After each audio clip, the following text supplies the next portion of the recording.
Ada 5 penyesalan orang di alam kubur. Satu diantaranya, ketika sudah dia gosok meninggal arwah, dia gosok matanya, dia buka, kata dia, saya di mana? Kau sudah meninggal, dah saat. Saya sudah mati. Iya. Ya Allah, hidupkan saya kembali ke dunia, sekejap saja, kira-kira 1 menit lah kalau boleh. Ya Allah, kembalikan saya ke dunia. Untuk apa? Sholat? Bukan. Puasa? Bukan. Haji? Bukan. Saya hanya ingin berkata, ya Allah, semua hartaku aku sedekahkan fisabilillah. Kenapa bukan minta sholat? Karena sholat hanya bisa dapat pahalanya ketika kita masih sholat. Haji hanya bisa kita dapat ketika kita haji. Puasa hanya kita dapat ketika kita puasa. Tapi sedekah, meskipun sudah tulang belulang hancur, kita tetap mengalir. Itulah yang disebut sedekah jariah. Keliru Bapak Ibu yang Allah kasih rezeki, Bapak tidak bersedekah. Keliru. Dan alhamdulillah, makin bersedekah Allah makin ganti. Maka almarhum almarhumah insya Allah lapang kuburnya karena ada sedekah beliau. Yang ketiga, yang akan menolong kita di alam kubur adalah ilmu yang bermanfaat. Almarhum almarhumah, beliau suami istri, tokoh pendidikan. Itulah ilmu yang bermanfaat. Ketika diajarkan ilmu hukum kepada mahasiswanya, diajarkan tentang keadilan, lalu anak mahasiswanya menjadi pengacara yang membela dan menegakkan keadilan, selama itu juga amal-amal akan mengalir. Maka karena itu, ibu bapak kalau dapat konten-konten dakwah, jangan berhenti di grup, jangan berhenti di HP bapak, sebarkan. Bapak punya 10 grup WhatsApp, satu grup 100 orang, kirim, 1000 orang yang terima. Kalau ada yang mengamalkan 5 orang, selama 5 orang itu amalkan, Bapak dapat pahala seperti pahalanya penceramah tanpa mengurangi pahala penceramah. Ilmu yang bermanfaat adalah yang bisa menyelamatkan kita di alam kubur.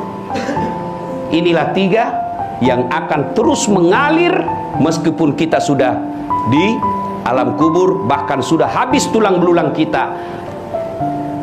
Anak yang soleh dan soleha, sedekah harta, kemudian ilmu yang bermanfaat.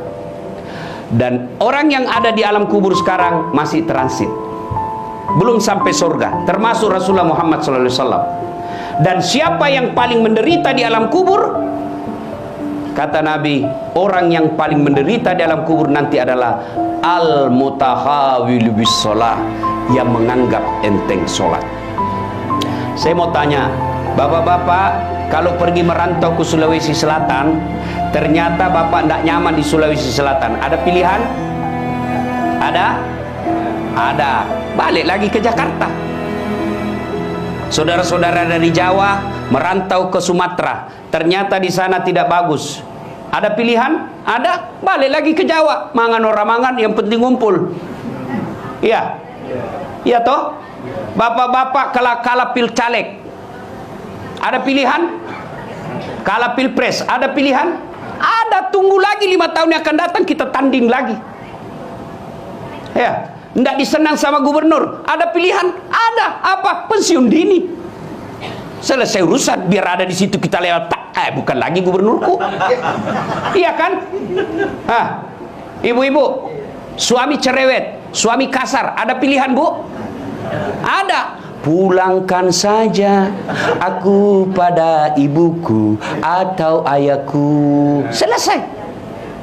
Ya, bapak-bapak punya istri cerewet, ngamuk aja kerjanya, nggak tahu menghargai suami. Ada pilihan? Ada. 2 pilihan. 1 tambah jadi 2, 2 cerai. Ada pilihan pak. Maknanya bapak menderita di dunia masih ada pilihan. Dan tidak ada orang menderita di dunia dari bangun sampai tidur sampai bangun lagi menderita 24 jam. Tidak, pasti ada senyum-senyumnya. Tapi kalau bapak masuk kubur, ada pilihan? Ibu-ibu masuk kubur, ada pilihan? Nggak nyaman pertanyaannya, keluar dulu. Begitu bapak keluar, viral satu dunia pak. Ya. Dan siapa orang menderita di kubur? Al-mutahawil bis sholah, yang menganggap enteng sholat.